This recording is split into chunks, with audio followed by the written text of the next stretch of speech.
Hello મિત્રો, નમસ્કાર. Mister તબેલાવાલા. મિત્રો, માર્કેટની અંદર ખૂબ સારા સ્કોપ છે. માર્કેટની અંદર ખૂબ જગ્યાઓ પડી છે, બસ કરવાવાળાની કમી છે. ઘણા બધા વ્યક્તિઓ વિચારે છે કે અમે આ કરશું તો હાલશું કે કેમ, અમે કોઈ પણ ધંધો શરૂ કરશું તો અમારો ધંધામાં કેમ થાય, પ્રગતિ મળશે કે કેમ, અમે આ ધંધો કરશું તે ધંધો પછી આગળ જતાં અમને કાંઈ બેનિફિટ આપશે કે પછી એ ધંધામાં પાછું કાંઈ ફેરફાર કરવો પડશે. આવા વિચારો કરીને ફક્ત વિચારોમાં રહી જાય છે.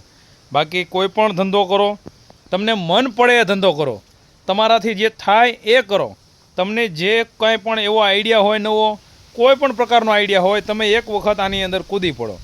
કારણ કે આ માર્કેટની અંદર અત્યારે આમ જુઓ તો સોશિયલ મીડિયાના આધારથી જે સાવ નવા વ્યક્તિઓ છે કે જેને કાંઈ કલમ ખટારો પણ કાંઈ કામનો નહોતો આવડતો, એવા કામ શરૂ કર્યા અને એની અંદર ખૂબ સારી તરક્કી કરી.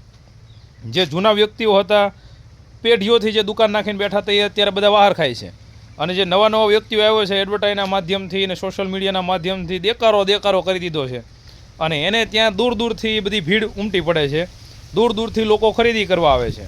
એટલે એવું નથી કે તમે જૂના નથી તો તમારી પાસે કસ્ટમર આવશે કે કેમ, તમે નવા છો તો તમને જગ્યા માર્કેટમાં મળશે કે કેમ.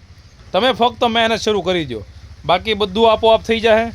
થોડી ઘણી સોશિયલ મીડિયાની કંઈક કામગીરી શરૂ કરો, એની સાથે સાથે કંઈક ને કંઈક એવી સ્કીમો લાવો અને તમારા ધંધાને કોઈ પણ રીતે તમે વિકસાવવાની કોશિશ શરૂ કરી દો, જેથી કરીને આવનારા એકાદ વર્ષની અંદર તમે સારી એવી પોઝિશને પહોંચી જશો.